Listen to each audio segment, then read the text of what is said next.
नमस्कार मंडळी, पल्लवी धारा या चॅनलवर तुमचं मनापासून स्वागत आहे.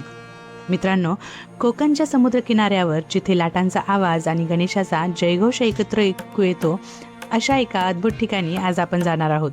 ते म्हणजे गणपतीपुळे, जिथे गणपती बाप्पा स्वतः प्रकट झाले आणि मंदिराचं मुख्य द्वार थेट समुद्राकडे उघडतं ते ठिकाण. हे वैशिष्ट्य फार कमी मंदिरांमध्ये पाहायला मिळतं. चला तर मग या पवित्र आणि सुंदर प्रवासाला सुरुवात करूया. व्हिडिओ शेवटपर्यंत नक्की पहा. गणपतीपुळे हे रत्नागिरी जिल्ह्यातील एक टुमदार गाव आहे, कोकण किनारपट्टीवर वसलेलं. पुण्याहून साधारण 330 किलोमीटर आणि मुंबईहून सुमारे 375 किलोमीटर अंतरावर हे ठिकाण आहे. रस्तामार्गे इथे पोहोचायला 6 ते 7 तास लागतात. तसेच रत्नागिरी शहरापासून हे फक्त 25 किलोमीटर अंतरावर असल्यामुळे रेल्वेनेही सहज पोहोचता येतं. जवळचं रेल्वे स्टेशन रत्नागिरी आहे. आता जाणून घेऊया या स्थानाची पौराणिक कथा. सांगितलं जातं की समुद्र किनाऱ्यावरील वाळूच्या ढिगाऱ्यात म्हणजेच पुळणात गणपतीची मूर्ती स्वयंभू प्रकट झाली आणि म्हणूनच या गावाला गणपतीपुळे असं नाव पडलं. त्र्यंबक भट भिडे यांनी सर्वप्रथम या मूर्तीभोवती गवताचं छोटंसं छप्पर घालून मंदिर उभारलं आणि तेव्हापासूनच इथे नित्यनियमाने पूजा सुरू झाली. आजही मंदिराच्या प्रवेशद्वाराजवळ असलेल्या त्र्यंबक भट भिडे यांच्या समाधीचं आधी दर्शन घेतलं जातं आणि मगच गणपती बाप्पाचं दर्शन घेतलं जातं. या मंदिराला जवळपास 400 वर्षांचा इतिहास असल्याचं मानलं जातं आणि या स्थानाचा उल्लेख थेट मुद्रल पुराणातही आढळतो. या मंदिरातील गणेश मूर्ती स्वयंभू आणि पश्चिमाभिमुख आहे, म्हणजेच पश्चिमेकडे तोंड करून विराजमान आहे आणि हे वैशिष्ट्य अत्यंत दुर्मिळ मानलं जातं. मंदिराच्या मागे हिरवागार डोंगर आणि समोर अथांग अरबी समुद्र असा निसर्गरम्य नजारा इथे पाहायला मिळतो.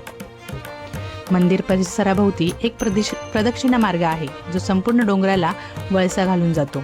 अंदाजे 1.5 ते 2 किलोमीटरचा हा प्रदक्षिणा मार्ग भाविकांमध्ये खूप लोकप्रिय आहे. समुद्राची झुळूक अंगावर घेत ही प्रदक्षिणा करणं हा एक वेगळाच आध्यात्मिक अनुभव असतो. आता दर्शनासाठी उपयुक्त माहिती पाहूया. मंदिर दररोज पहाटे 5 वाजल्यापासून रात्री 9 वाजेपर्यंत भाविकांसाठी खुलं असतं. दिवसातून 3 वेळा आरती होते, सकाळी 5 वाजता, दुपारी 12 वाजता आणि सायंकाळी 7 वाजता. तसेच दुपारी 12:30 ते 2 आणि सायंकाळी 7:15 ते 8:15 या वेळेत भाविकांना खिचडीचा प्रसाद दिला जातो.